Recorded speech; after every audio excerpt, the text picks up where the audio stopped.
François Aringuet, maire de la ville de Kourou et 6e vice-président de la CTG. Aujourd'hui, la rencontre d'aujourd'hui était vraiment la rencontre avec le monde socio-économique. La grosse question posée aujourd'hui, c'était beaucoup sur le tourisme, qui a été posée par l'ensemble, on peut dire à peu près l'ensemble des intervenants. Et puis, il faut savoir aussi que je suis aussi président de la CCDS, la communauté de communes des Savanes. Et au sein de la CCDS, il y a des compétences qui font directement partie donc des questions posées, tourisme, économique, social, bien entendu. Et puis, gros point que j'ai soulevé aussi, c'est l'accompagnement auprès des jeunes porteurs de projets.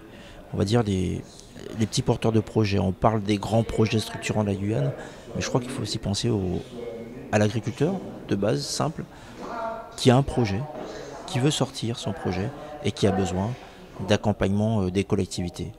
Et c'est là où, que ce soit la communauté de communes, la CTG, qu'on trouve des solutions beaucoup plus simples pour accompagner ces porteurs de projets. Certes, il faut une évolution, mais attention, comment ? Derrière cette évolution, quel est le devenir de la fiscalité ? Avoir une réponse, parce qu'il ne suffit pas de dire on change, mais qui paye derrière ? C'est ça la bonne question.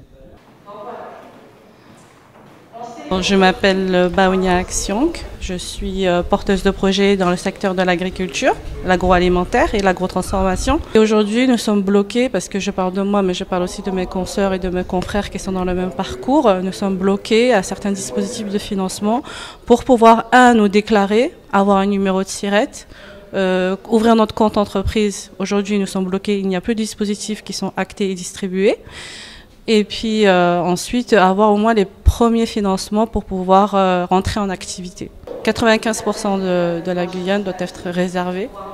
Et sur les 5% qui restent, ça se situe sur le littoral.